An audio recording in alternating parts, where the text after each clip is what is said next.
Permendak 31 2023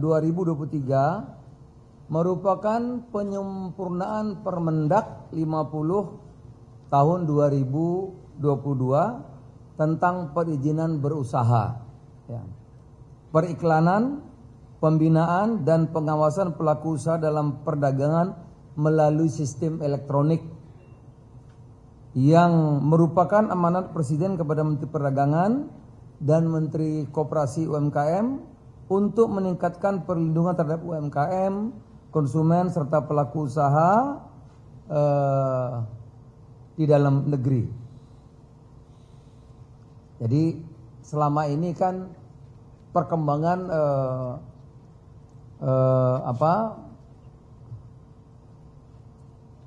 perdagangan sistem platform digital ini begitu cepat, sehingga ada beberapa yang belum diatur, belum ditata, gitu.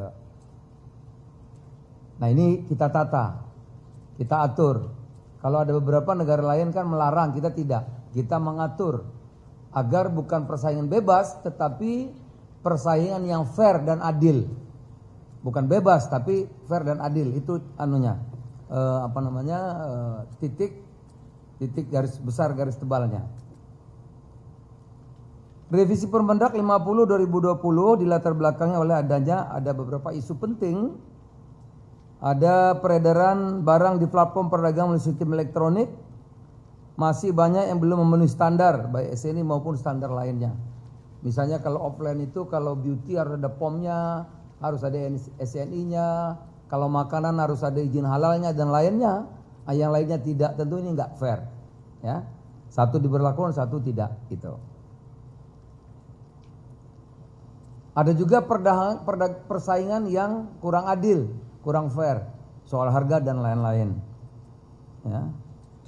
Ya tentu juga pemerintah dimanapun di seluruh dunia tentu juga akan melindungi UMKM dalam negerinya, itu mesti, ya.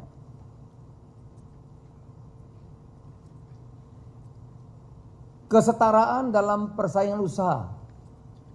Nah, jangan sampai ada satu media sosial dia menjadi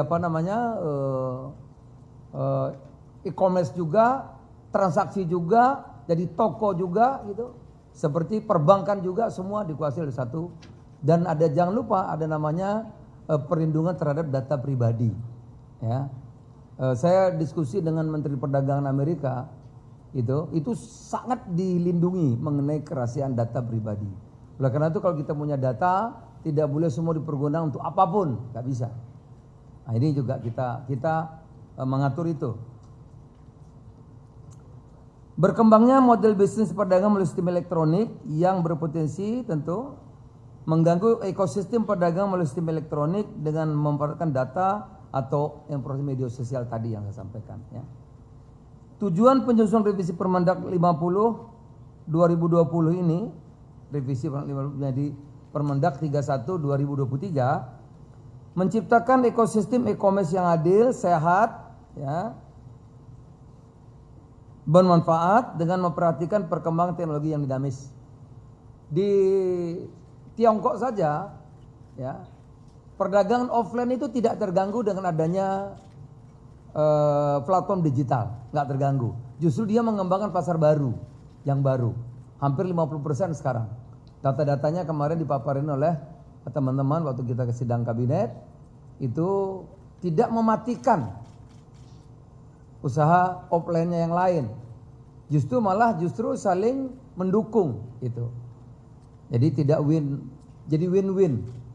Nah, kalau kita kan ada yang hidup, ada yang banyak berkembang, ada yang mati, nggak boleh begitu. Itu di Tiongkok itu.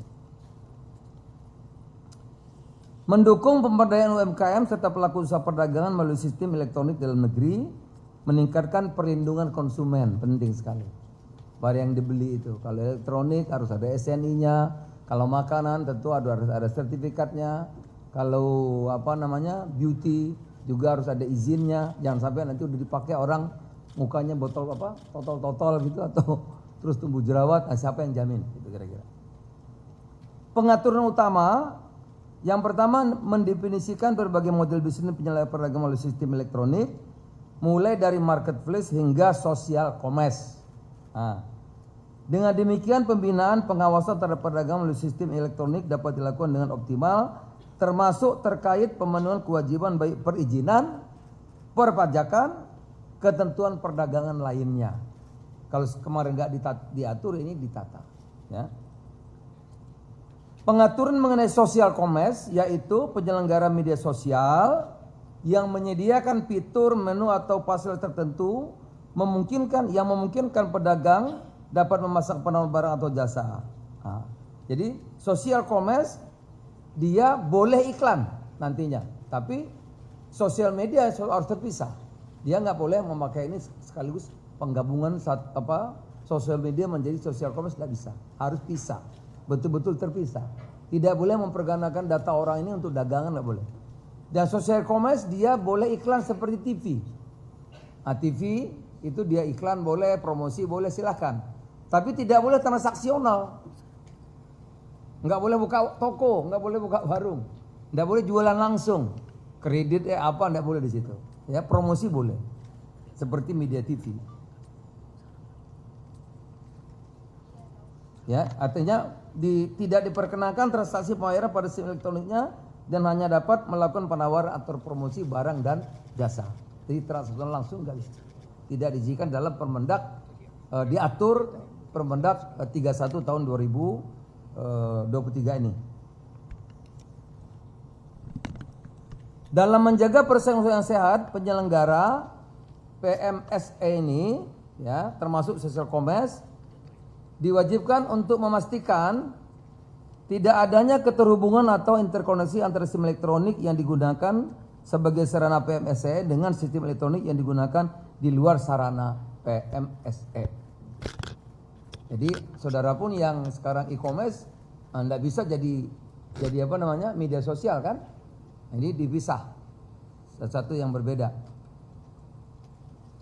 Tidak terjadi penyalahgunaan penguasaan data penggunaannya untuk dimanfaatkan oleh PPMSE atau perusahaan yang berafiliasi dalam sistem elektroniknya. Jadi kalau saya media sosial nggak boleh pakai data orang untuk hal-hal yang lain.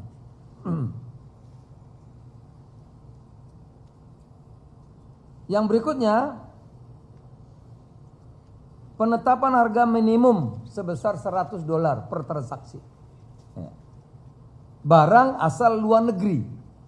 Nah, kalau bukan boleh, bebas saja silahkan berapa aja. Ya. Yang diperbolehkan langsung masuk ke Indonesia melalui platform e-commerce yang memfasilitasi perdagangan lintas negara atau cross border. Jadi nggak bisa lagi kecil-kecil, $1, setengah dolar. Jadi satu transaksi mungkin isinya berapa banyak nggak apa-apa, tapi ada nilainya. Kewajiban bagi pedagang dan platform e-commerce untuk menayangkan dan memperdagangkan bukti pemenuhan standarisasi barang, antara lain nomor pendaftaran barang atau sertifikat standar nasional Indonesia SNI atau persyaratan barang jasa yang telah diberlakukan sesuai dengan standar kita. Jadi kalau makanan ada sertifikat yang berlaku apa, itu harus memenuhi. Nah, jadi razia itu tidak hanya di toko offline. Oh, ini barangnya halal apa enggak? Ini apa gitu ya? Ada izin POM-nya atau tidak? Tapi yang online tidak. Itu tentu tidak adil. Gitu. Jadi diperlakukan sama.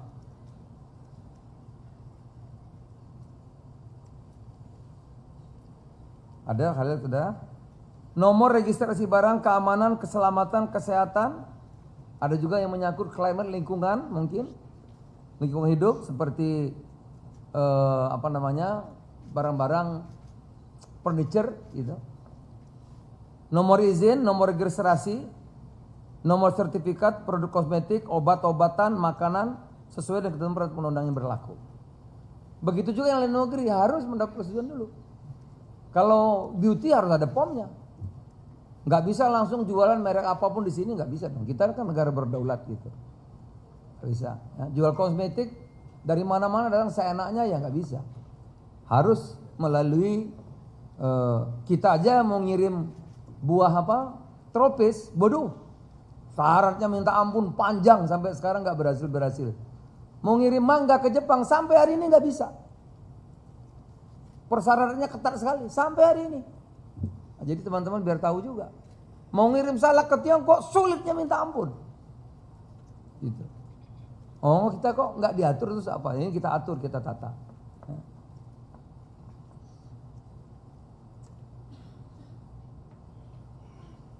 Yang terakhir, larangan bagi marketplace dan social commerce bertindak sebagai produsen, jangan diborong. Dia kan platform digital, jangan sampai jadi produsen juga. Atau media saya misalnya TV terus jualan juga, punya merek juga, oh nggak bisa begitu. Nah, dia platform digital, e-commerce maupun social commerce tidak bisa jadi produsen. Nah, ini ada apa namanya yang hadir kan, ada teman-teman yang dari e-commerce ini apa namanya? Iya apa enggak itu? Ada Shopee, ada apa lagi? Tokopedia. Enggak bisa dong jual teh botol merek Tokopedia, ya enggak begitu. Kalau mau jadi produsen ya izinnya produsen pabrik, itu nggak bisa jadi produsen sekaligus, ya kan? Misalnya bedak merek apa, Shopee ya nggak boleh. Nah, itu yang jadi semua diborong itu, jadi pemborong nggak bisa diatur sekarang ditata. Itu kira-kira aturannya. Nah tindak lanjutnya gimana?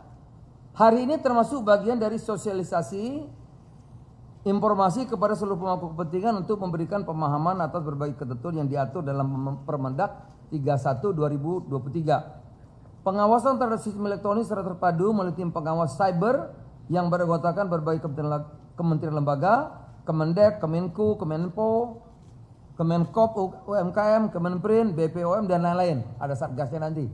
Gitu.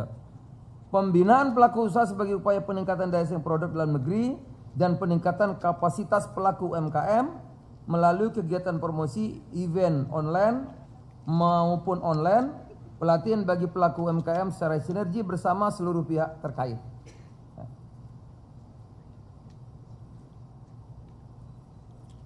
Ini saya sudah minta juga teman-teman dikirimi surat semua yang usaha di bidang ini, selain kita sampaikan secara press conference hari ini, mendengar langsung, tolong disurati. Karena Permendak ini sudah diundangkan, sudah berlaku. Nah, saya minta semua pihak mematuhi untuk apa? Agar ekosistem usaha di bidang platform digital ini bisa berkembang dengan baik, tapi win bagi semua pihak. Gitu. Tidak mematikan satu dengan yang lain.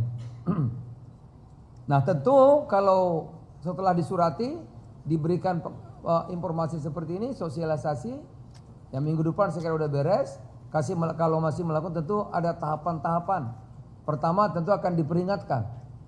Ya, kedua ada langkah berikutnya, undang-undang saya lupa apa tuh yang kedua. Yang ketiga kalau tidak juga ya dicabut izinnya. Gitu. Kan harus jelas tegas. Agar sekali lagi tujuan pemerintah itu untuk terjadi sinergi ekosistem yang positif di bidang ini, usaha ini. Jangan sampai ada usaha tetapi membuat resah, merugikan yang lain, gitu. Oleh karena itu ini harus kita kerjakan, kita lakukan Permendak 31 2023 ini agar ekosistem usaha ini terus berkembang, saling menguntungkan antara satu dengan yang lain. Saya kira begitu.